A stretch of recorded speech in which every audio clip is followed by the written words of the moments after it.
Bonjour à tous.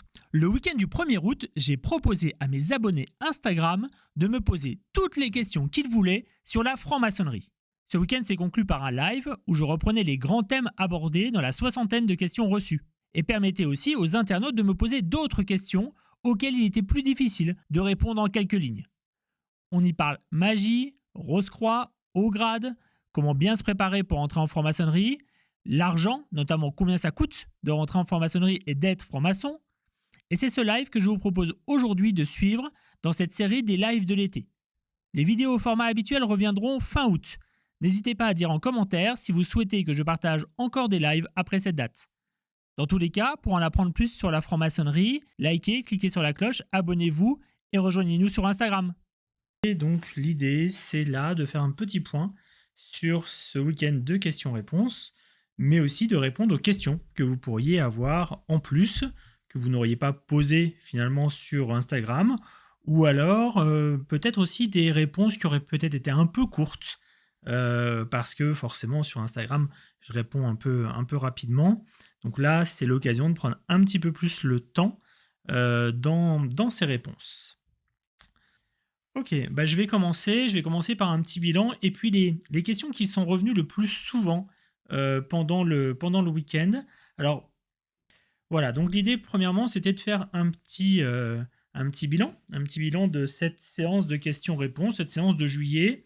J'ai eu 60 questions posées, c'est un tout petit peu moins que quand on le fait avec les grands maîtres, hein. Selon les grands maîtres, ça va entre 60 et 80. Bon, d'un autre côté, c'est l'été, donc c'est pas très étonnant. 5 questions sur comment entrer seulement, hein, parce que d'habitude c'est plutôt une dizaine, donc finalement là-dessus on s'en sort un peu mieux. Une seule sur le satanisme et une seule sur les Illuminati. Je pense qu'on a quasiment gagné. En tout cas, on progresse. Un peu moins de questions qui sont complètement à côté de la plaque et un peu moins de simples questions. Comment rentrer? Je pense que comment rentrer, j'y ai répondu 1 milliard de fois sur la chaîne, sur les questions à la une qu'on retrouve en story. Donc voilà, je referai tout à l'heure une réponse globale pour tous les comment on rentre que j'ai reçus. Mais en tout cas, on progresse en termes de questions. Alors, dans les questions qui sont le plus revenues, et c'est là-dessus où je voulais finalement faire déjà des petits points avant de vous laisser poser peut-être d'autres questions, c'est quelques questions sur la magie et notamment sur les Rose-Croix. Alors, pour ceux qui ne connaissent pas les Rose-Croix, donc les Rose-Croix, c'est un mouvement qui a été créé au XVIIe siècle. Alors, on dit parfois que c'est l'open source de l'ésotérisme, parce que finalement, ça a été créé par un groupe d'étudiants en théologie qui ont créé donc les 3 manuscrits Rose-Croix au début du XVIIe siècle, alors en présentant cette société comme étant développée, comme étant mystérieuse, comme étant tout ce qu'on veut, alors que ça n'existait absolument pas. Mais très rapidement, des groupes ont pris au premier degré ce sujet, se sont emparés finalement et du terme et de la mythologie, et ont créé des groupes Rose-Croix. Donc très vite, au XVIIe siècle, on commence à avoir les premiers groupes qui se revendiquent Rose-Croix, vraiment dans la suite de ces manuscrits, alors que ces manuscrits, encore une fois, ne sont absolument pas l'émanation d'un groupe Rose-Croix qui existerait auparavant. Il faut savoir que Rose-Croix et franc-maçonnerie se croisent à plusieurs endroits. On pense forcément au 18e degré du RE2A qui s'appelle justement Rose-Croix, mais c'est pas forcément là où on va retrouver je dirais le plus de liens vraiment avec ces sociétés Rose-Croix. On le retrouvera plus dans la SRIA. Donc la SRIA, ça existe en Angleterre, ça existe aussi en France. Il y a une version française liée à la GLNF. Donc c'est un système qu'on pourrait dire un système de haut grade. En Angleterre, on parle plutôt de side degrees ou de Masonic Bodies. Donc c'est une structure qui ne recrute que chez les francs-maçons, et c'est finalement une manière d'avancer dans son parcours après la maîtrise. C'est le genre d'endroit finalement où on peut aller. Et donc à la SRIA, il y a une structure donc avec plusieurs grades, hein, je crois qu'il y en a 7 si ma mémoire est bonne, et avec des enseignements qui sont directement dérivés des enseignements Rose-Croix. En France, donc je vous ai dit, ça existe à la GLNF, ça n'existe pas dans les autres structures. Par contre, les mouvements Rose-Croix sont beaucoup développés en France. Il n'est pas rare de voir des maçons aller ensuite dans des groupes Rose-Croix. Je ne l'ai pas évoqué ici. Une des structures Rose-Croix les plus connues dans le monde, ça s'appelle l'AMORC, qui n'est pas du tout liée d'ailleurs à la franc-maçonnerie, et où on peut faire un parcours dans ce système-là. On va parler aussi beaucoup de la Golden Dawn. Alors, Golden Dawn extrêmement décriée. On a Aleister Crowley qui est dedans. On a voilà, c'est assez sulfureux. On est vraiment sur de la magie. On est sur un peu d'arnaque aussi au passage. Alors, on a vraiment tout ce qui est sulfureux. J'ai l'impression que beaucoup de choses qu'on reproche à la franc-maçonnerie sans vraiment la connaître, finalement, nous vient directement ou indirectement de la Golden Dawn. Pour ceux qui ne connaissent pas la Golden Dawn, vraiment, je vous invite à aller voir la vidéo de Arcana, les mystères du monde sur la Golden Dawn. Vous comprendrez tout, à la fois dans son histoire, dans son fonctionnement, et de pourquoi finalement c'est aussi décrié. Donc la Golden Dawn, si ça ne fait pas partie de vos connaissances sur le sujet, on va dire, ésotérique, dans l'environnement de la maçonnerie, parce que même si la Golden Dawn n'a rien à voir avec la maçonnerie, elle s'en est un peu inspirée, et Arcana présente très très bien ces liens. Donc vraiment, je vous invite à aller voir cette vidéo sur la Golden Dawn. Et donc la grande question, est-ce qu'il y a de la magie en franc-maçonnerie? Alors non, déjà il n'y a pas de magie maçonnique, c'est-à-dire qu'il n'y a pas un système de magie qui aurait été développé dans la maçonnerie. Il y a par exemple, si vous prenez l'exemple de la Golden Dawn, des structures dites de magie, parce qu'il y a une magie dans la Golden Dawn, il y a de la magie pratique, donc qui s'est inspiré un peu de la maçonnerie dans la structuration des grades, dans son organisation. Donc voilà, il peut y avoir de la magie un peu dérivée de la maçonnerie, mais encore une fois, il n'y a pas de magie maçonnique à proprement parler. De la même manière, on peut parler aussi des élus Cohen. Donc les élus Cohen, c'est un système, on va dire, paramaçonnique, pareil, qui n'est pas dans la maçonnerie, mais qui est un peu en dehors, mais qui en est proche quand même, sur lesquels il y a aussi de la magie. Et puis, si vraiment on veut rentrer vraiment dans le détail, il y a quelques grades à Memphis Misraïm qui se rapprochent effectivement de ça, qui se rapprochent de la magie. Mais pas de magie maçonnique, encore une fois, à proprement parler. Quelques liens avec des structures paramaçonniques et quelques grades qui se sont inspirés de magie extérieure finalement à la maçonnerie. Beaucoup de questions sur les hauts grades. Donc beaucoup de fantasmes sur les hauts grades. Alors, pourquoi je vous avais mis ces deux illustrations?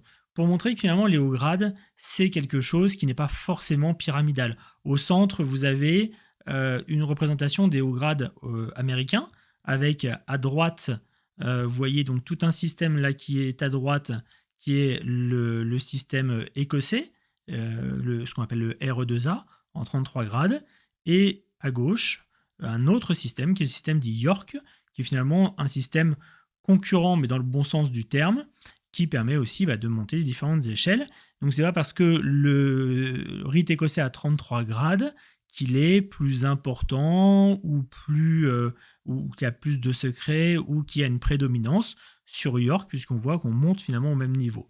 Et puis derrière, je vous ai mis finalement ce qu'on appelle les side degrees anglais, tels qu'ils sont pratiqués en Angleterre. Vous voyez que c'est pas du tout pyramidal, c'est plutôt en râteau, et finalement les frères choisissent dans quel Masonic Body ils veulent aller, et puis s'ils sont à la marque, ils peuvent aller au Arc Mariner.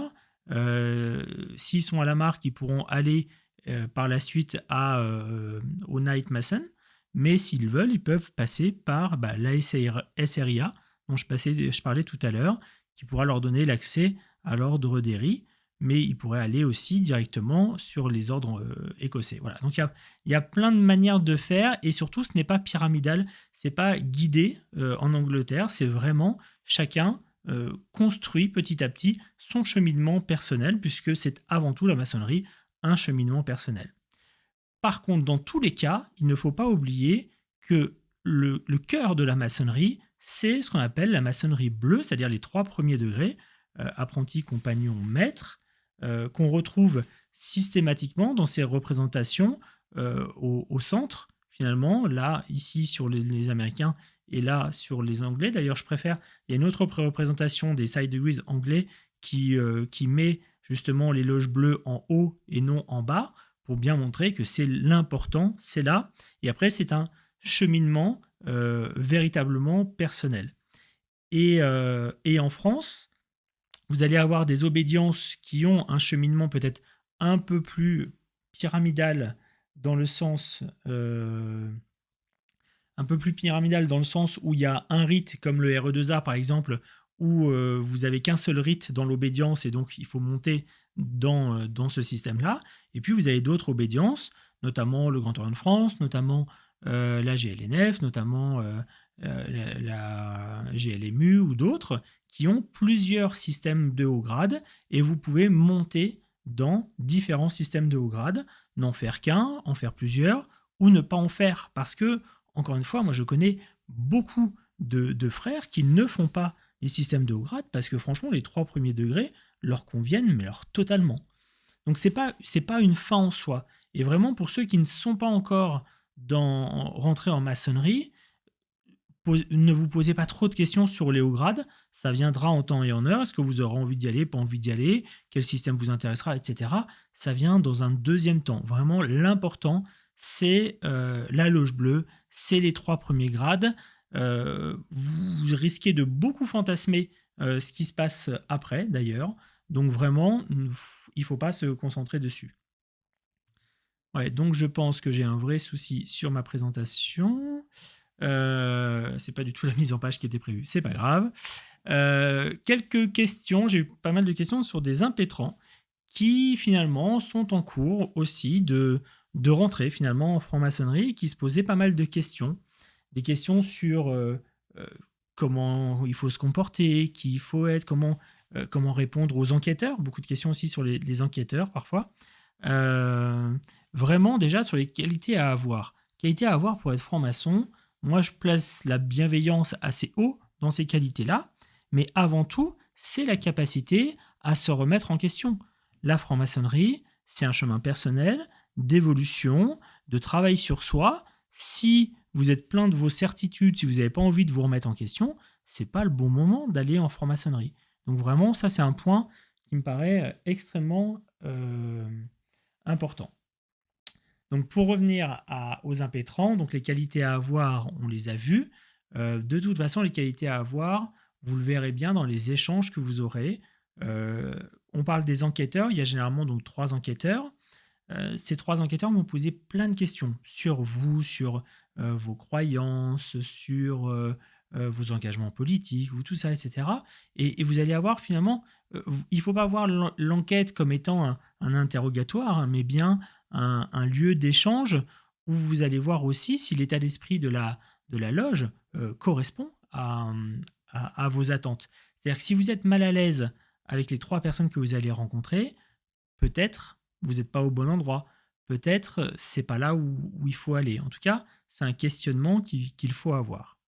Ensuite, la préparation sous le bandeau. Donc, je rappelle, hein, quand on est dans un processus d'intégration, on a donc généralement un échange préalable avec le vénérable maître ou avec son parrain si on a un parrain. Donc, échange avec le vénérable maître quasiment à chaque fois. Ensuite, ensuite les enquêtes, donc 3 enquêtes, 3 personnes que l'on rencontre de manière différente et qui vont poser un certain nombre de questions.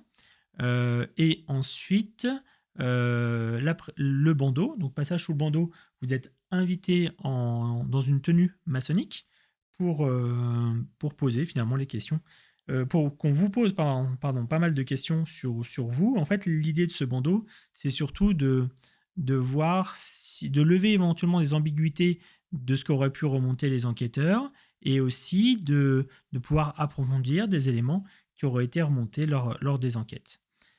Sur ce bandeau, Vraiment, soyez vous-même, hein, il n'y a pas de bonne ou de mauvaise réponse. Essayez pas de jouer un jeu parce que si vous jouez un jeu, entre les enquêtes, vous avez vu 3 personnes différentes donc qui ont fait un portrait de vous d'une manière ou d'une autre. Si là, vous essayez de jouer une enquête, si vous voulez jouer un jeu, pardon, vous allez créer une dissonance entre les enquêtes et, euh, et le passage sous le bandeau. Donc vraiment, dans ces cas-là, faites attention à ça.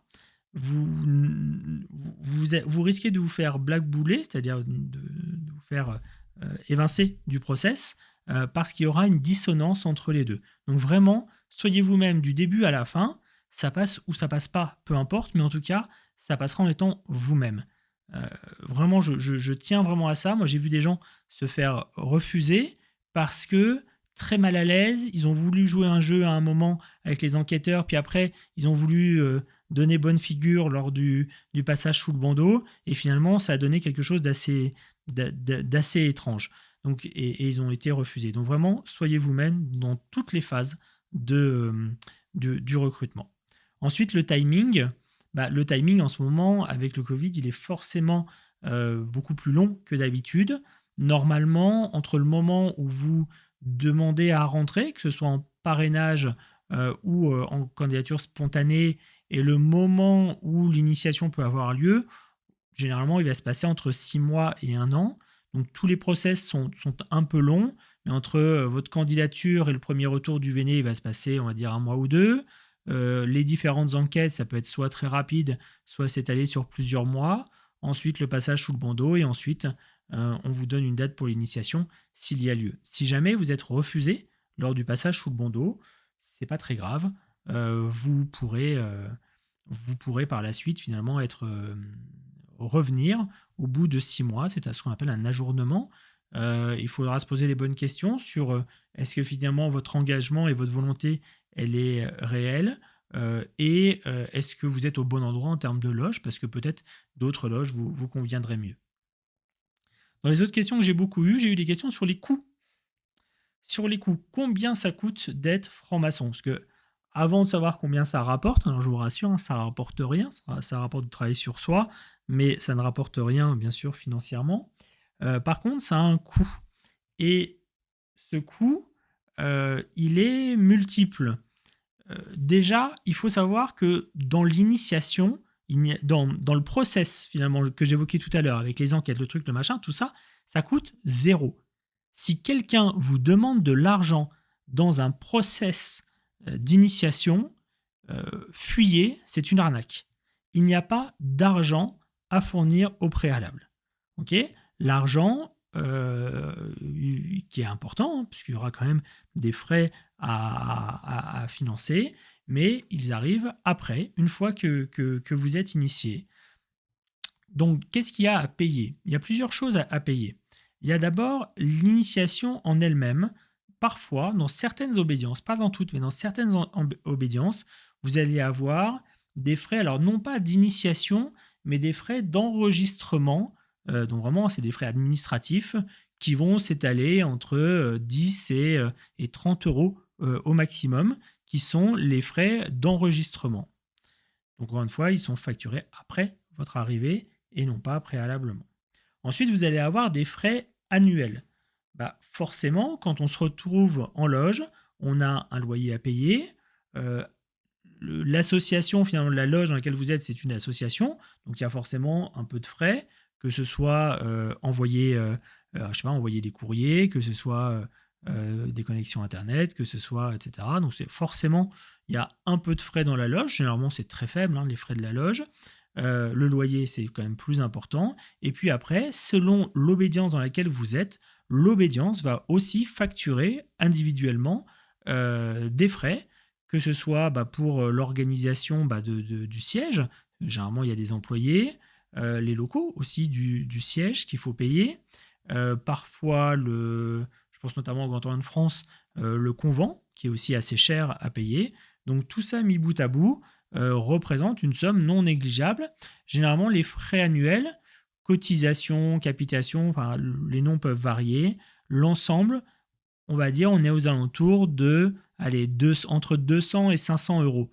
j'avais dit 250, mais c'est vrai qu'il y a quelques rares cas où on va être entre 150 et 200 euros. C'est très rare, mais ça peut exister.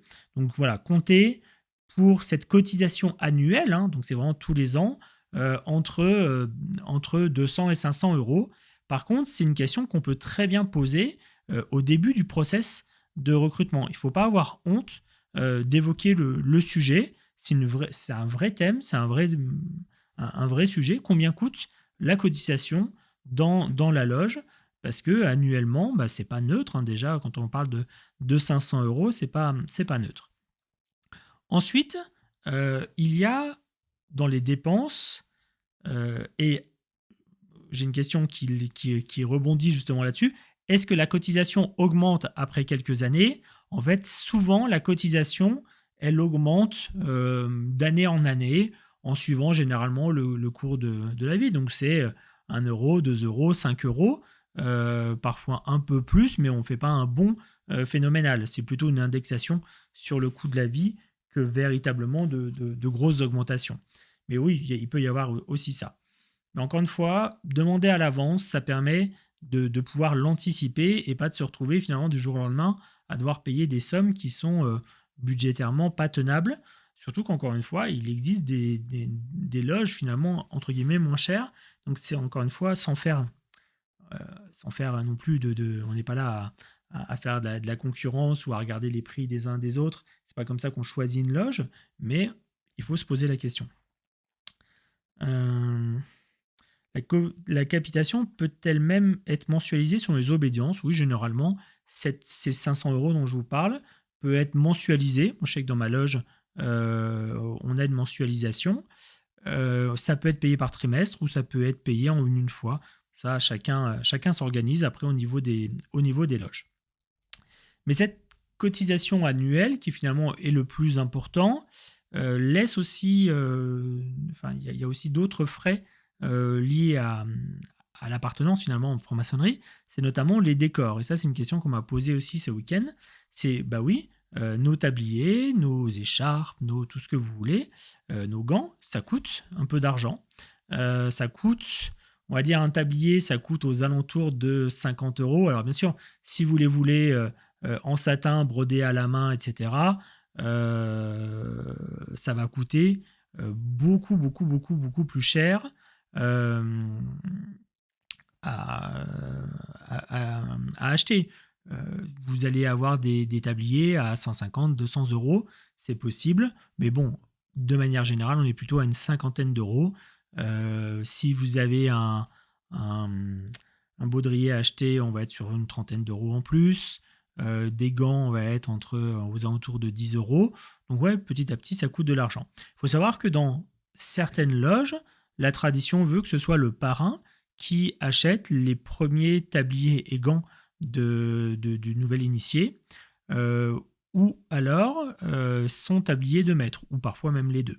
J'ai même entendu, en tout cas ce week-end, on m'a fait remonter que dans certaines loges, on offrait les tabliers d'apprenti et de maître à tout nouvel initié. Donc, je trouve que c'est une belle initiative. Forcément, c'est mutualisé avec tout le monde, mais ça permet d'avoir ces frais-là en moins, parce que, encore une fois, c'est des frais non négligeables. Après, ce que l'on oublie un peu ce qu'on oublie un petit peu dans les frais, c'est les livres. On aime bien les livres. Il n'y a aucune obligation. Je dis ça et je le dis vraiment très ouvertement, il n'y a pas d'obligation à acheter des livres. Ça, c'est important.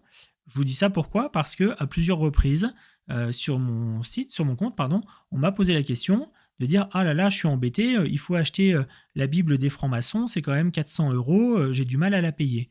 Et non, ça n'existe pas. Donc si on vous essaye de vous vendre une Bible des francs-maçons ou un machin ou n'importe quoi, encore une fois, avant l'initiation, c'est de l'arnaque. Et non, il n'y a pas de livre. Voilà.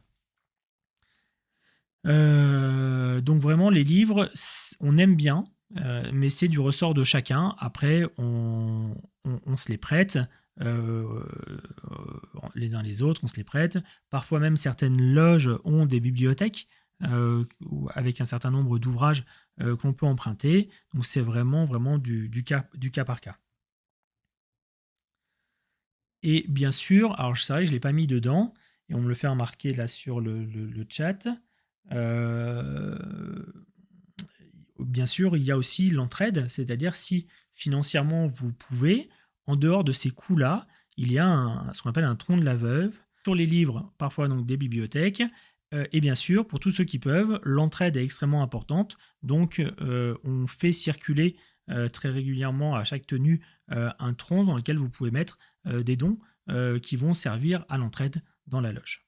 Et puis, il y a aussi plusieurs loges qui, enfin, et en fait, plus vous allez évoluer dans la maçonnerie, plus vous allez vouloir aller dans les loges différentes, dans les hauts grades dont je parlais tout à l'heure, et plus ça va vous coûter parce que finalement, pour chacune de ces loges, pour chacun de ces chapitres, les hauts grades généralement on appelle ça les chapitres, il va falloir payer une cotisation, donc ça peut aller très très très loin.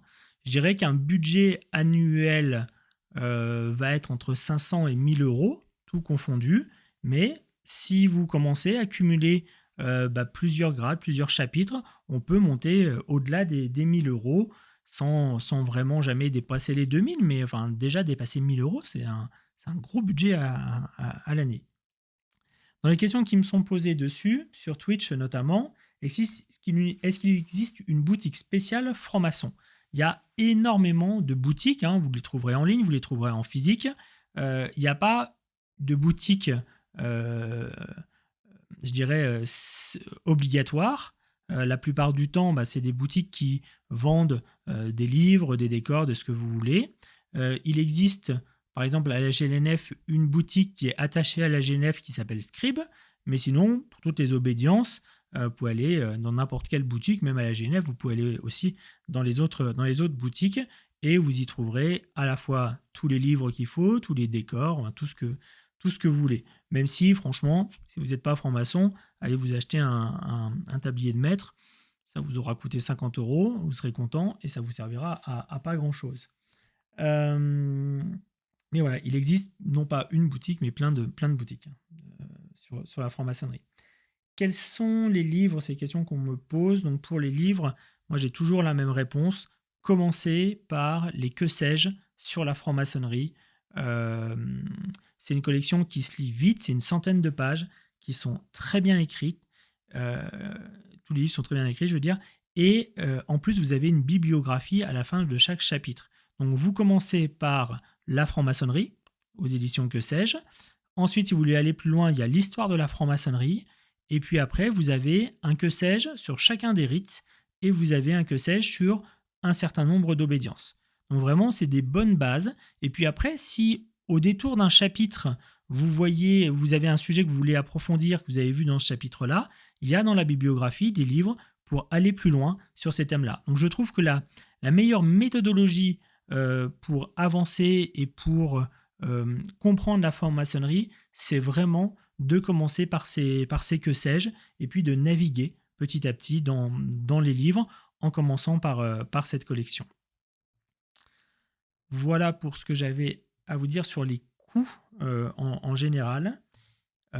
Et voilà, c'était les quelques points. Est-ce que vous avez d'autres questions? Parce que c'est finalement les quelques points que je voulais évoquer parce que c'est les points qui m'ont été le plus remontés pendant ce week-end. Donc voilà, à la fois les hauts grades, les coûts, les préparations des impétrants, ce genre de sujet. Donc voilà ce qui m'a été remonté. Donc maintenant, je vous invite à me poser des questions. Je vais essayer de remonter déjà dans le fil sur Insta parce que j'ai vu que quelques questions avaient été posées. Alors, dans les questions posées, qu'est-ce qu'on avait? Tac, tac, la cotisation, on en a parlé. Les différents rites, de par leurs différences structurelles, entraînent-ils un cheminement et une évolution personnelle différentes? Oui, en fait, les différents rites ont un corpus différent. Donc, ils ont un corpus qui va vous parler différemment. Vous allez avoir des corpus peut-être plus philosophiques, vous allez avoir d'autres qui vont être plus symboliques, peut-être d'autres plus liés à la religion. Je pense notamment au corpus au RER. Si vous ne croyez pas en Dieu, il ne faut pas aller au RER. Donc à un moment, il y a, et on a la chance en France d'avoir justement toute cette diversité dans les rites qui permet d'avoir un regard, qui permet d'avoir un regard assez complet et une évolution assez complète. Donc vraiment, euh, c'est pas le, les chemins sont différents finalement pour arriver toujours à la découverte de soi et au travail sur soi. Ensuite, dans les autres questions, je balaye vite celle-là. J'aimerais savoir quel est le rite le plus adapté pour écouter des sujets philosophiques assez divers, questions existentielles, car il y en a plus porté sur la culture, la politique, etc. Alors, c'est pas qu'une histoire de rite, hein, c'est aussi une histoire de loge. C'est-à-dire, vous allez avoir des loges qui vont travailler au rite français, qui vont être très symboliques. Ma loge mère au Géo, par exemple, c'est le cas. Et vous allez avoir des loges au rite français au Géo qui vont ne faire que des sujets sociétaux. Donc, c'est pas qu'une histoire de rite, c'est vraiment une histoire de loge. Et dans le cheminement et dans le choix d'une obédience, c'est les questions à se poser, c'est aussi les questions à évoquer lors de la candidature euh, pour ne pas être envoyé dans une loge qui soit complètement à côté de ce qu'on a envie de faire. C'est-à-dire si vous voulez vraiment être sur des approches sociétales ou philosophiques, il faut le dire et il faut être orienté plutôt vers ça. Donc c'est pas qu'une histoire de rite, hein, ce serait sinon trop facile. C'est plus une question d'obédience et de loge. Alors, je vais prendre une question aussi sur Twitch avant de revenir sur Insta. Donc sur les livres, j'ai répondu. Quel grade es-tu? Alors, encore une fois, là c'est compliqué. Je vous ai dit, il y a plusieurs cheminements. Au Grand Orient de France, par exemple, il y a cinq systèmes de haut grade.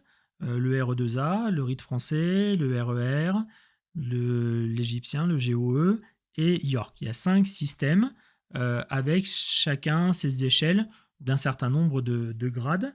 Et comme on l'a vu tout à l'heure hein, sur ce que je vous montrais sur les hauts grades, l'idée c'est que tout le monde se rejoint après au-dessus. Donc moi sur ces 5 systèmes, j'en ai fait un que je fais toujours hein, d'ailleurs, où je suis allé au bout, c'est-à-dire j'ai vraiment tous les grades de la filière. Donc si on prenait, ça ressemble, c'est ce qu'on appelle York, pas tout à fait York, mais voilà, au Géo, c'est ce qu'on appelle York. Donc voilà, dans York, je suis allé au bout de la filière et j'ai commencé une autre filière qui est le rite français, où je suis à peu près à la moitié. Je ferai peut-être d'autres filières par la suite, même si le RE2A, ce fameux rite en 33 grades, ne m'intéresse pas a priori, j'y vois pas aujourd'hui un intérêt. L'avantage, c'est que je suis encore jeune en franc-maçonnerie et en général, donc je vais pouvoir peut-être en faire d'autres par la suite. Donc je fais aussi, je chemine un peu à l'image des Anglais qui vont d'un Masonic Bodies à un autre. Pour ma part, j'ai fait cette filière-là qui me plaisait beaucoup et j'ai entamé une autre filière, j'en entamerai certainement bientôt une troisième et ça fonctionne finalement un peu plus comme ça et non pas dans une hiérarchie très pointue en 33 grades ou 99 d'ailleurs chez Memphis Misraïm où on est forcément à telle hauteur de l'échelle. Alors, par qui sont écrits les magazines de francs-maçons? Bon, les magazines de francs-maçons sont écrits par des francs-maçons, hein, généralement. J'ai lu 2-3 articles que je trouvais bien. Moi, j'ai tendance à préférer les livres plutôt que les magazines, voire les revues comme Renaissance traditionnelle, pour ceux qui s'intéressent à l'histoire vraiment de la franc-maçonnerie. C'est un peu pointu, mais voilà, je vais préférer ce genre de choses qui sont écrites à la fois par des maçons et par des historiens, voire même que par des historiens parfois, plutôt que les magazines. Mais bon, c'est un goût personnel, hein. J'ai rien contre les magazines maçonniques. J'ai lu quelques bons articles parfois. Dans les autres questions, alors pour les loges en non-mixité, doit-on aller à celle de son genre assigné à la naissance?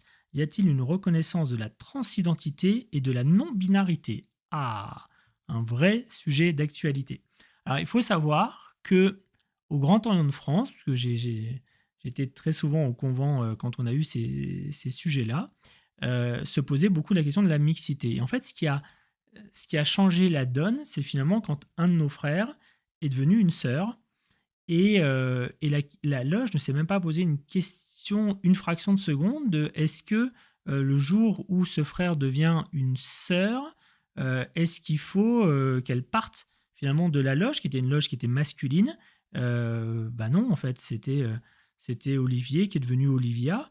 Et bon, peu importe, c'était la même personne pour eux, donc la question ne s'est pas posée de savoir si la personne devait partir ou pas. Donc finalement, le premier pas vers la mixité au Grand Orient de France a été justement une personne qui a changé d'identité. Euh, En pratique, on prend l'identité de la carte d'identité. Donc voilà, donc en fonction de la carte d'identité, on va prendre le genre là. Dans tous les cas, je trouve que pour les gens qui sont je dirais en évolution d'identité ou en non-binarité, on sera peut-être mieux dans une loge mixte que dans une loge non mixte, euh, parce que peut-être sur le sujet, il y a plus d'ouverture. C'est un avis personnel, je me trompe peut-être. En tout cas, moi, c'est comme ça que je le vois et que je le ressens. Dans les autres questions, je connais déjà ma potentielle loge, je vais faire des recherches, merci pour votre réponse. Mais vraiment, n'hésitez pas dans votre processus à poser des questions tout au long. Les gens sont là pour vous aider, pour vous accompagner. Il n'y a pas de jugement de valeur, il n'y a pas tout ça. Il faut voir que dans un process quand même d'initiation, vous avez des gens qui vont passer énormément de temps pour vous. Les enquêteurs, finalement, ils viennent vous voir. Bien sûr, c'est pour savoir si demain vous serez bien dans la loge, mais c'est avant tout pour vous. La cérémonie d'initiation ou le passage sur le bandeau, c'est vraiment beaucoup de temps qu'on consacre à vous et c'est chouette et c'est toujours un beau moment à vivre pour tout le monde. Mais n'hésitez pas à poser vraiment toutes vos questions dans ce process-là. On ne vous jugera pas, on est là vraiment pour vous accompagner. La dame m'a bien dit que tous les genres étaient acceptés. Après, je pense que ça dépend des loges. Donc, effectivement, dans les échanges sur la non-binarité qu'on évoquait tout à l'heure, et sur les genres, ça va dépendre vraiment des loges et des obédiences. Et donc, toujours en rebondissant sur l'histoire du changement de sexe, on me demande si le cas arrivait à la GLNF ou à la GLDF, que se passerait-il selon moi? Je ne sais pas, il faudrait leur demander. Mais je crois que dans les échanges que j'ai pu avoir, la question était assez claire en disant, écoutez, on est des loges masculines. Si quelqu'un se sent femme et devient une femme, c'est qu'elle n'a plus sa place dans une loge masculine. Moi, j'ai entendu ça. Je ne sais pas si c'est vraiment ce qui est le plus répandu dans ces obédiences-là. Mais voilà, c'est quand même une question qui serait intéressant de leur poser. Une autre question sur Insta, d'ailleurs une question si je peux me permettre, j'ai entendu dire que les loges masculines étaient mieux vues que les loges mixtes, qu'en pensez-vous? Non. En fait, c'est pas ça, c'est que la maçonnerie, initialement, elle est masculine. En Angleterre, elle est masculine, aux États-Unis aussi. La franc-maçonnerie est née masculine avec une interdiction d'initier les femmes, quand même. Hein. C'est écrit noir sur blanc dans les constitutions de Anderson. Donc, c'est pas une histoire de bien vu, mal vu, c'est que initialement, ça l'était. Et puis, il y a maintenant un peu plus d'un siècle, je laisse tomber les loges d'adoption, il y a eu pas mal de courants finalement de femmes francs-maçons, mais c'est arrivé finalement après. Donc c'est pas une sorte de mieux vu, mal vu, c'est que originellement, ce sont des hommes et les principales grandes loges dans le monde sont des hommes. D'ailleurs, la proportion de femmes franc-maçonnes est très faible. Hein. En France, on est aux alentours de 15%.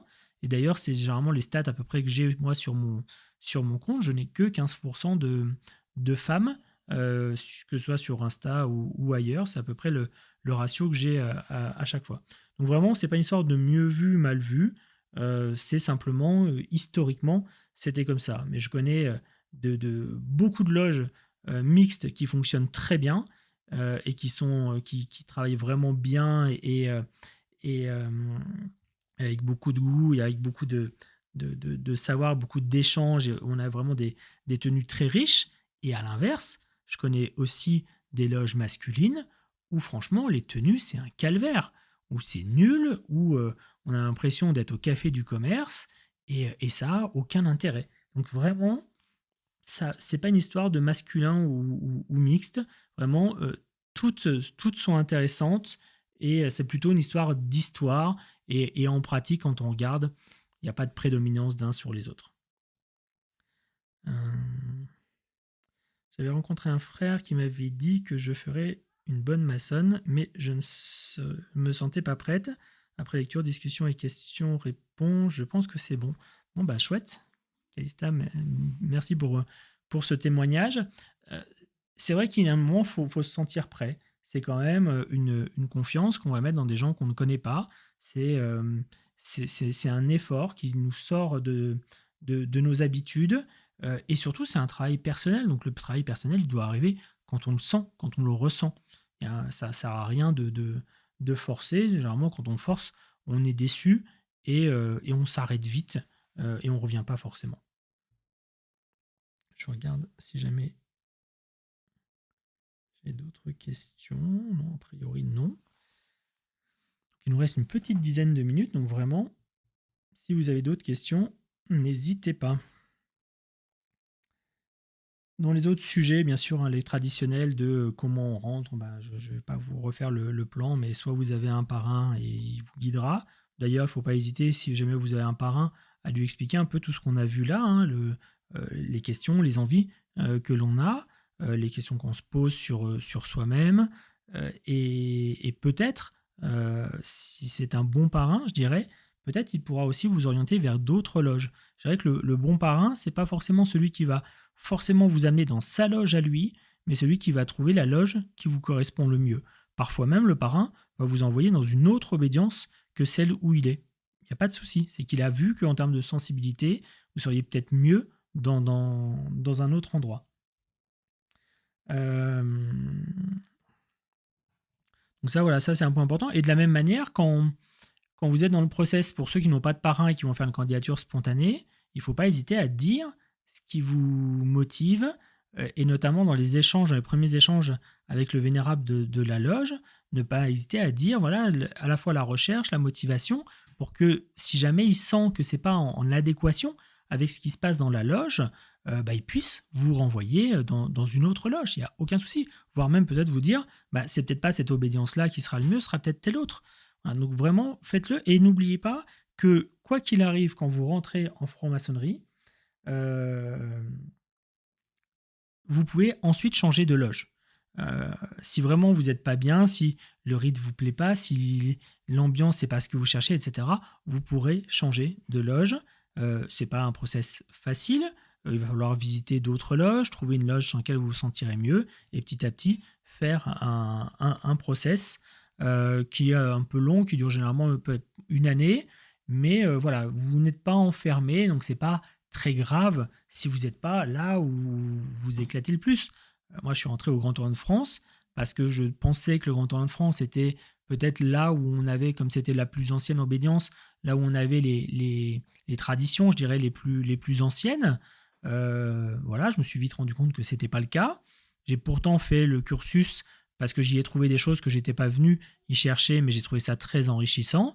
Et puis, quand j'ai eu, je vais pas dire fait le tour, ce sera un grand mot de dire qu'on a fait le tour au Géo, mais quand j'ai eu envie de plus, je me suis tourné vers une autre obédience qui aujourd'hui m'apporte plus clairement que le Grand Orient de France. Mais c'est un cheminement personnel, donc pas de souci, vous n'êtes dans tous les cas jamais enfermé. Et puis de toute façon, si ça vous plaît pas et s'il n'y a pas d'autres loges qui vous plaisent autour de chez vous, vous pouvez démissionner, c'est pas un souci, personne ne vous en tiendra jamais rigueur. Dans les autres questions, on me pose, et c'est une question auquel j'ai pas encore répondu d'ailleurs sur Insta, je le ferai ce soir, qu'est-ce qui m'a donné envie de faire connaître la franc-maçonnerie? En fait, il faut savoir, si je reprends juste, alors moi dans ma vie perso, je travaille dans l'environnement de la com digitale, Donc la présence sur les réseaux sociaux, etc., c'est quelque chose qui m'intéresse à titre professionnel déjà depuis un bout de temps. Mais si je reprends un peu la genèse, en 2005, j'ai ouvert un des premiers blogs qui parlait de franc-maçonnerie. C'était chouette, c'était des bons moments. C'est beaucoup trop chronophage, donc c'est pour ça que j'ai arrêté. Surtout que c'était en 2005, et entre 2005 et 2007, on va dire, beaucoup de blogs se sont ouverts sur la franc-maçonnerie, et d'autres d'ailleurs se sont rouverts depuis. Et je me disais, bon, de toute façon, maintenant, je suis plus qu'un compte parmi d'autres. Ça me prend beaucoup de temps pour finalement apporter pas grand-chose. Donc, j'ai décidé d'arrêter ce blog au bout de 2 ans. Et puis, au premier confinement, parce que c'est un sujet qui m'intéresse, je suis allé faire un tour sur la présence de la franc-maçonnerie sur les réseaux sociaux. J'ai vu que la présence sur Facebook, il n'y a pas de souci, il y a plein de groupes, parfois beaucoup de groupes fake, mais en tout cas, il y a aussi des groupes sérieux. Et puis par contre, sur Twitter, sur Insta, sur TikTok, c'est le néant absolu. Alors que, d'une part, dans les autres pays du monde, on a une présence sur les réseaux sociaux qui est extrêmement développée. Je pense notamment aux Anglais. Les Anglais sur Insta, ils sont super présents. Sur Twitter, hyper présents. Les Américains sur TikTok, ils sont pas en reste. Voilà, ils sont présents partout. Il n'y a que les Français où on est toujours en retrait sur les réseaux. Donc ça, c'est le premier truc où je me dis, franchement, on perd un espace pour expliquer qui on est. Et puis en parallèle, vous avez quand même tous les complotistes ou tous les délires des uns des autres. Je pense à ceux qui veulent, je pense à Blay, je pense à Abad, enfin tous ceux qui ont envie de vendre des bouquins ou vendre leurs conférences, qui racontent mais conneries sur conneries, et qui eux, par contre, se privent pas pour être sur les réseaux sociaux et être relayés sur les réseaux sociaux. Et je trouvais important d'apporter une contre-voix à ces sujets-là en ayant une approche sérieuse, historique, et puis d'ouvrir un petit peu, d'entrouvrir un peu plus la porte sans jamais révéler les secrets. C'est pas le but. Parce que les secrets, de toute façon, c'est les secrets de ce que l'on vit avant tout, mais simplement de faire connaître. Avec une ambition, non pas demain d'être l'influenceur maçonnique en France, je m'en fous un peu, mais plutôt de créer des émules, d'avoir plusieurs frères, voire des loges, qui se créent des comptes sur Insta, sur Facebook, sur TikTok, sur ce que vous voulez, pour être présents et qu'on soit nombreux finalement à apporter notre vérité et la réalité de ce que l'on vit en maçonnerie pour combattre un peu les fantasmes que l'on voit souvent sur la franc-maçonnerie. Donc voilà la logique qui m'a poussé à être présent sur les réseaux sociaux. Et je veux continuer et j'espère que vraiment on sera nombreux à le faire. J'ai ouvert ma chaîne YouTube pour ceux qui la connaissent. Allez-y pour ceux qui ne la connaissent pas encore. Et voilà, j'espère que demain on sera 10. Aujourd'hui, on va dire qu'on est 2 à faire de la vulgarisation sur YouTube. Certains se sont arrêtés. Il y avait 2-3, je pense, à Blog 357 qui faisait des super vidéos et qui aujourd'hui en fait beaucoup moins. Il y en a certains qui font des choses peut-être un peu plus pointues pour les maçons. Et je pense que plus on sera présent et mieux ce sera. Je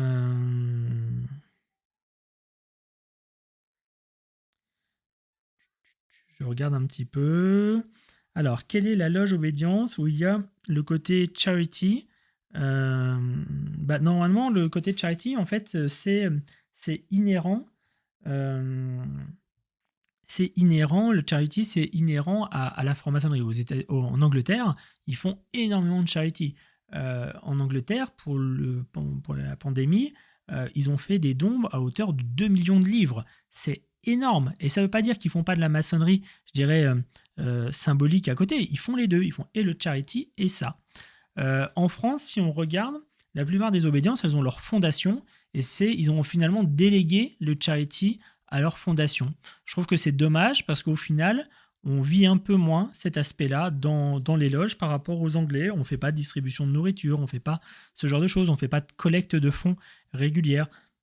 Donc pour le coup, je trouve que ça, on le fait moins bien en France. Et forcément, puisqu'on fait ça moins bien, on redistribue aussi moins de fonds. Donc ça, c'est un point. Et en France, si on regarde juste la pandémie, ceux qui ont été le plus actifs, c'est la GLNF, plus proche des Anglais, c'est presque logique. Et après, les autres obédiences, c'est un peu léger. Moi, j'aimerais, d'une manière ou d'une autre, et je suis en train de réfléchir à des formules dont je vous parlerai, je pense, prochainement, pour qu'on relance un peu le charity, je dirais, nouvelle génération en maçonnerie en France, mais on en reparlera d'ici quelques temps.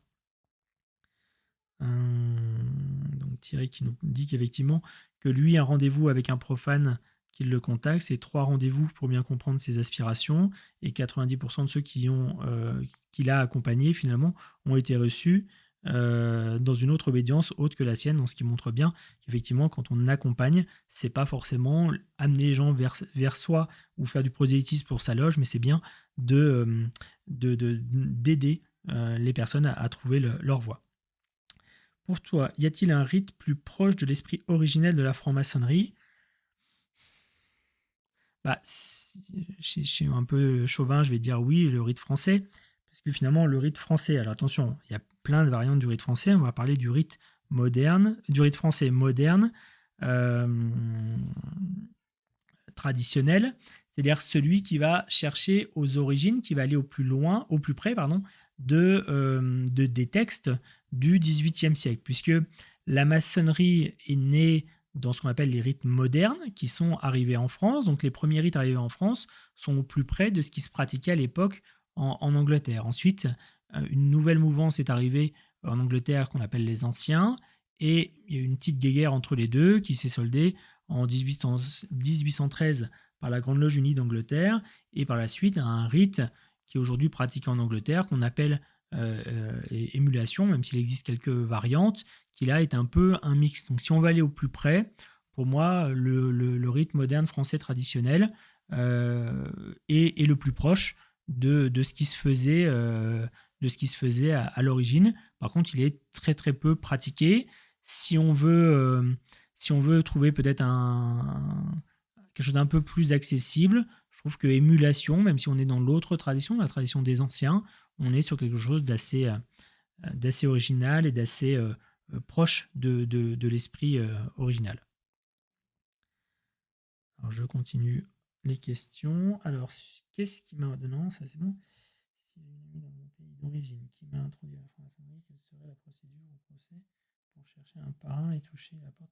Alors, on me demande sur Twitch, je vous le dis, si j'ai un ami dans mon pays d'origine qui m'a introduit à la franc-maçonnerie, quelle serait la procédure pour chercher un parrain et toucher la porte en France? Alors, si vous êtes maçon, quel que soit le lieu où vous avez été initié, votre obédience, elle doit avoir des liens avec d'autres obédiences. Donc soit vous êtes dans une obédience qui est en lien avec la Grande Loge Unie d'Angleterre, et dans ce cas-là, dans toutes les obédiences dans le monde qui sont en lien avec la Grande Loge Unie d'Angleterre, vous serez reçu tel que vous êtes, avec vos grades, avec tout ce que vous voulez. Soit votre obédience est en lien avec d'autres...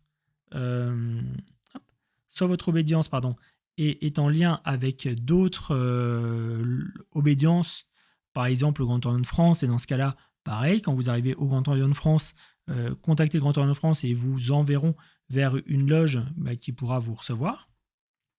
Et puis, si vous êtes dans une obédience qui n'est reconnue par aucun, prenez contact avec une obédience et puis voyez avec eux comment faire. Vous n'aurez pas de parrain, puisque un parrain, c'est quelqu'un qui vous connaît bien dans la vie de tous les jours et qui accepte de vous parrainer. Vous n'allez pas trouver un parrain sur Internet, vous n'allez pas trouver un parrain en envoyant une lettre. Donc ce que vous pouvez faire, par contre, c'est une candidature spontanée en disant « Voilà ma situation, j'ai été initié à tel endroit de telle manière, etc. Est-ce que vous reconnaissez cette initiation? Oui, non.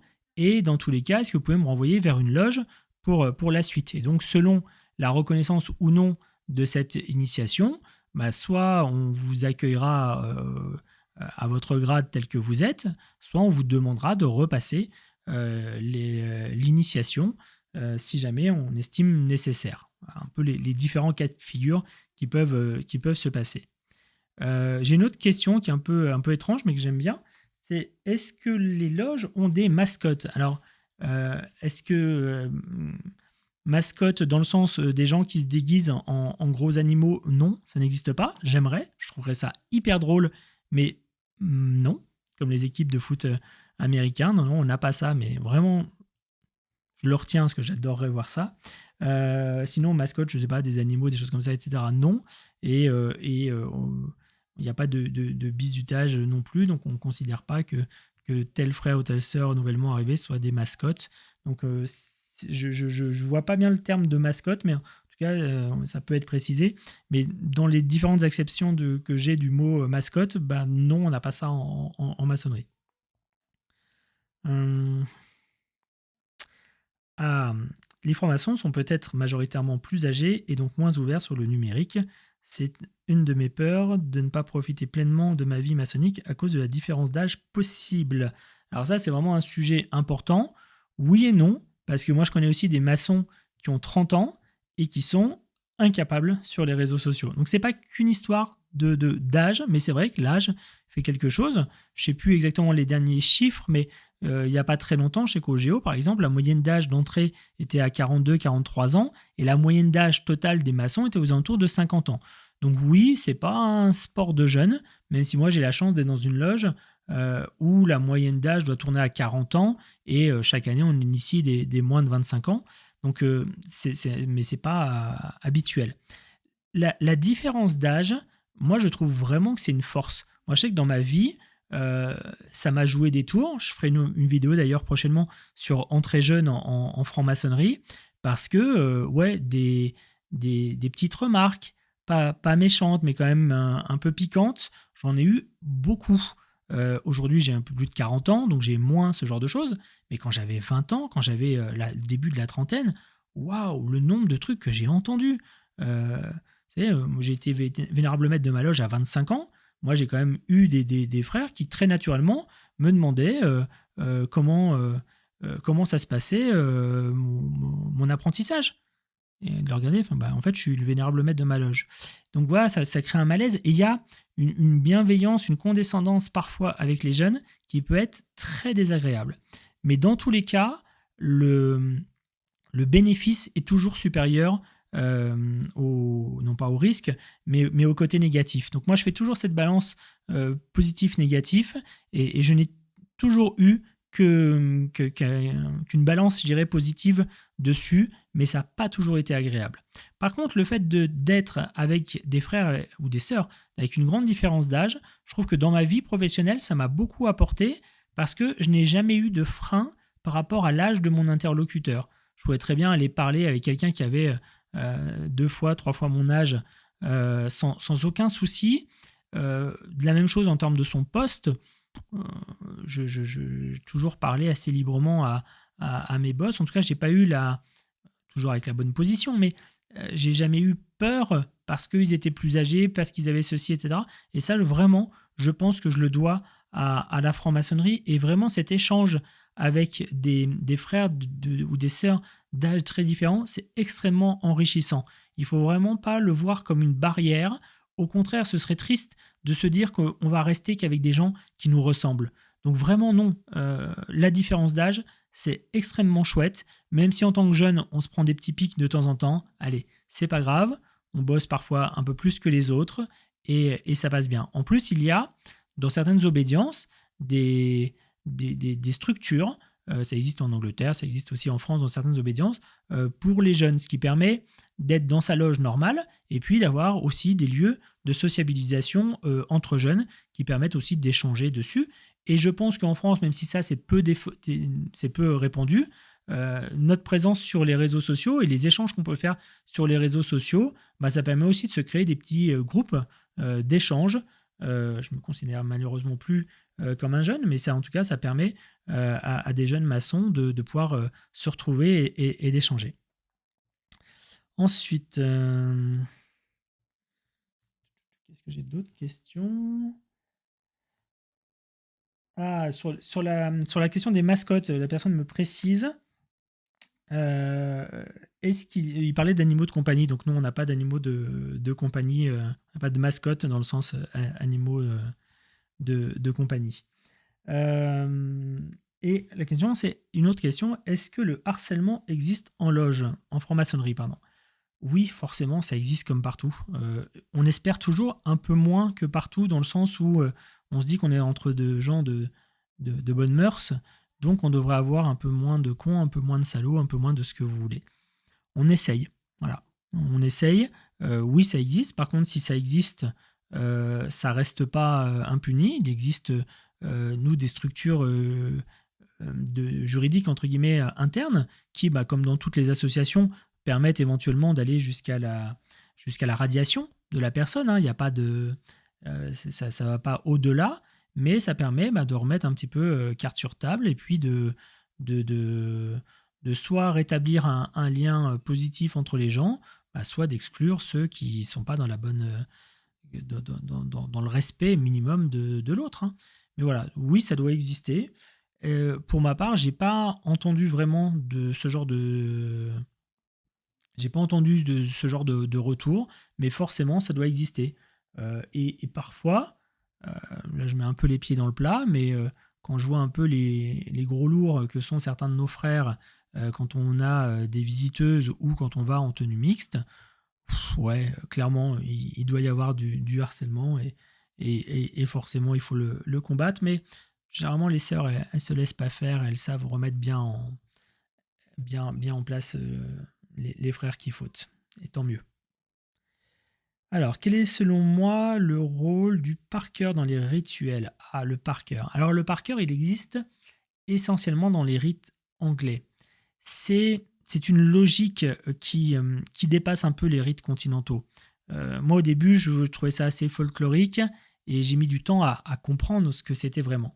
La notion du parker, c'est d'intégrer en soi totalement un rituel, de comprendre son organisation, de comprendre sa logique, de comprendre ses détails et, euh, et vraiment de l'appréhender. Le par cœur, ce n'est pas réciter. L'erreur, ce serait ça, c'est de dire ah bah je le récite par cœur. C'est un peu comme quand on apprenait des poésies à l'école. Il y a ceux qui récitaient par cœur parce qu'ils avaient la mémoire et ceux qui lisaient avec le ton.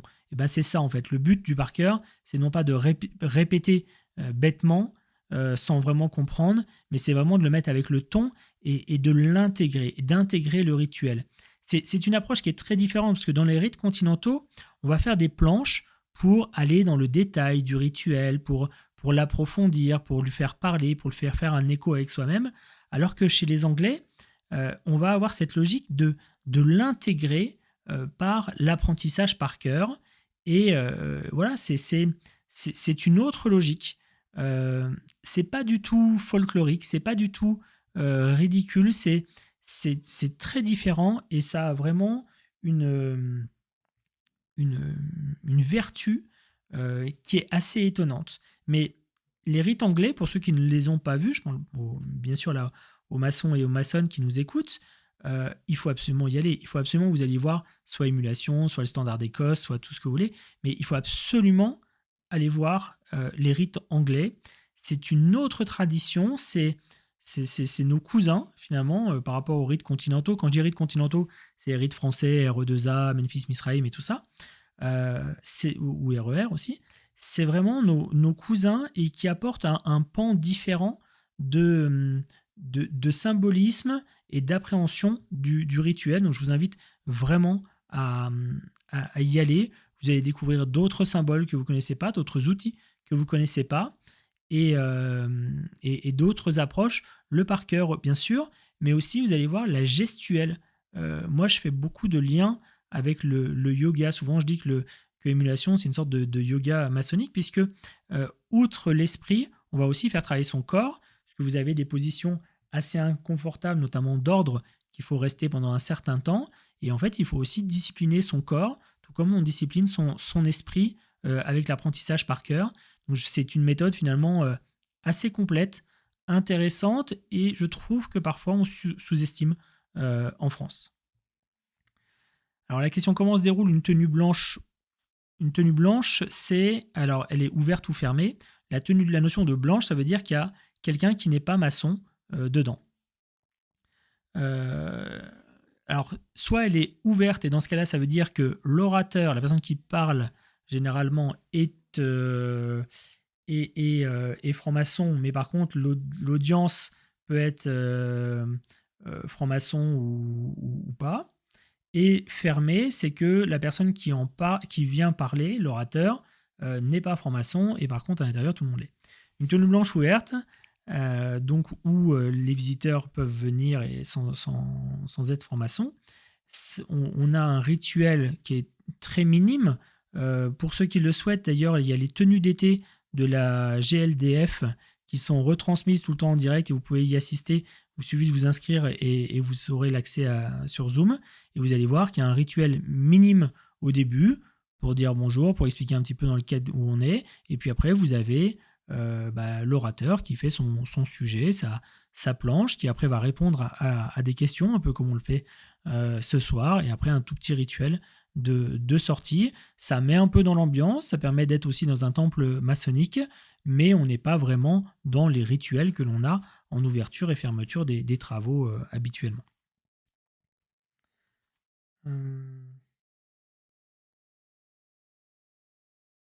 Alors effectivement, juste je fais un petit décrochage sur la partie par cœur. Effectivement, la notion de cœur, elle est importante. C'est que quand on apprend quelque chose par cœur, c'est de l'avoir dans le cœur. Et je trouve le terme est intéressant.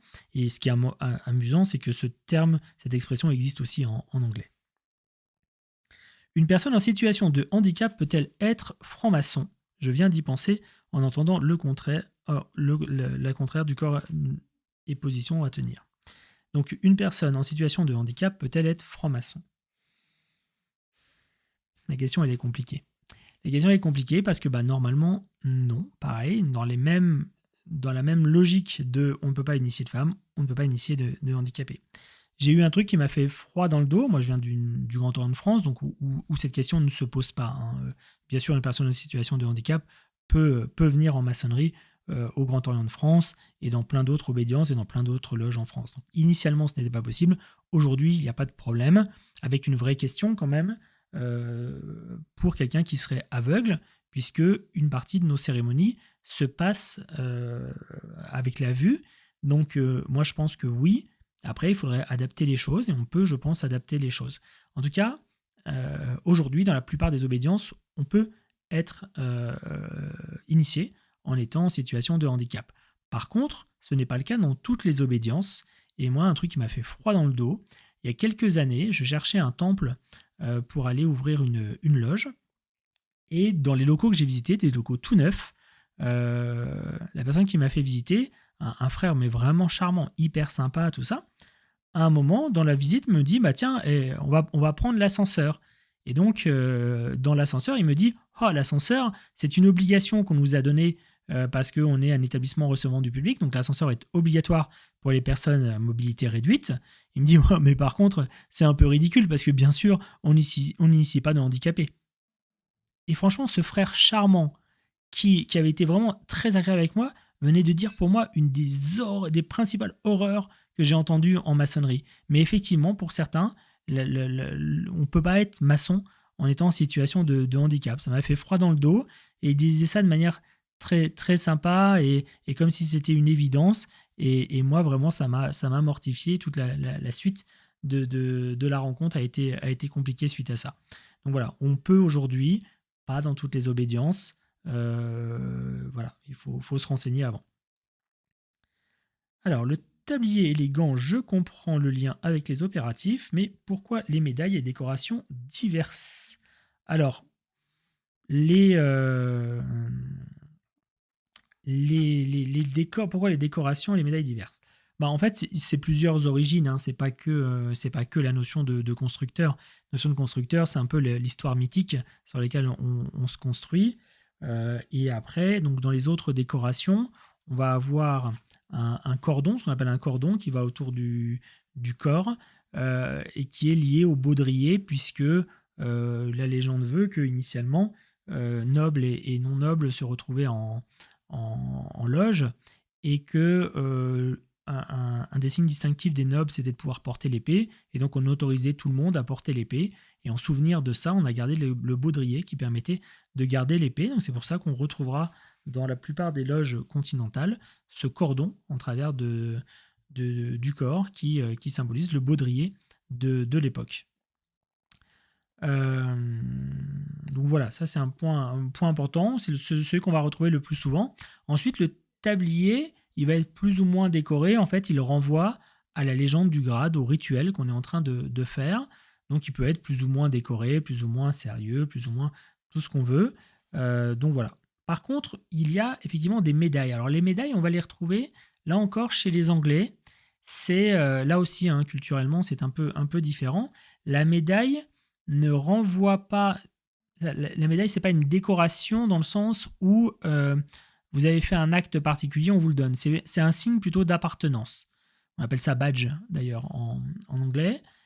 Et ça permet de montrer à chacun où vous en êtes dans votre parcours. Non pas pour vous la raconter, puisque de toute façon, des gens qui sont avancés dans le parcours, il y en a plein, mais simplement, ça permet à ceux qui vous voient de dire, bah tiens, moi je suis un apprenti, je me pose des questions, je vais aller le voir lui parce que ben il a l'air d'avoir de l'expérience. Ou je suis maître et j'hésite à aller dans les hauts grades, bah tiens, lui, il a une médaille de tel et tel haut grade qui m'intéresse, ça me permet d'aller le voir parce que je sais que lui aura peut-être des réponses à mes questions. Donc voilà un peu comment ça fonctionne. C'est pas, mais c'est pas se mettre en avant. Alors c'est compliqué parce qu'en France, dès qu'on a des médailles, forcément, on l'imagine autrement. Mais c'est pas comme ça en tout cas que c'est conçu. Après, l'origine même des médailles, faudrait remonter, faudrait voir. Mais je pense que c'est assez culturel. Est-ce que j'ai connu Fred Zeller? Non, je n'ai pas connu Fred Zeller. Par contre, je connais un frère euh, qui est un de ses filleuls. Il a dû en avoir pas mal des filleuls, mais je connais un de ses filleuls, justement.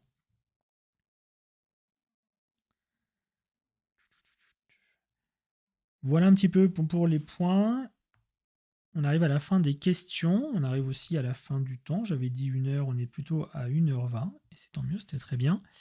Je prends une ultime question. Sinon, bah, dans tous les cas, vous pouvez encore poser quelques questions directement en story sur Instagram. Et puis, fin août, je referai la même chose, à savoir un week-end de questions-réponses. Un week-end de questions-réponses donc sur Insta qui se finira par un live Twitch et Insta pour répondre à toutes vos questions. Voilà, et n'hésitez pas, sinon, à me faire un message en DM. Je réponds aussi aux messages en DM. N'attendez pas les week-ends si vous avez vraiment des questions qui vous taraudent sur la franc-maçonnerie. Voilà un petit peu sur ce que j'avais à vous dire. Il me reste à vous souhaiter une bonne soirée. Pour les 2 dernières questions que j'ai, dans quelle région de France je suis à Paris. Pour la rediffusion du live, il va être diffusé à la fois sur IGTV, donc sur Instagram, tout de suite après la fin du live, et samedi prochain, en diffusion directement sur ma chaîne YouTube. Donc n'hésitez pas effectivement à le suivre. Je ferai une petite annonce quand je le mettrai en ligne. En tout cas, bah, il me reste à vous remercier. Merci pour toutes vos questions très pertinentes que vous avez pu faire ce soir. Merci pour les échanges qu'on a pu avoir, qui étaient vraiment très enrichissants. C'est intéressant parce que c'est toujours frustrant pour moi ces séances de questions-réponses où finalement je réponds par quelques mots en story. Je trouve que ce soir c'était plus enrichissant et j'espère que ça a été la même chose pour vous. Merci à tous et à très vite sur les différents réseaux.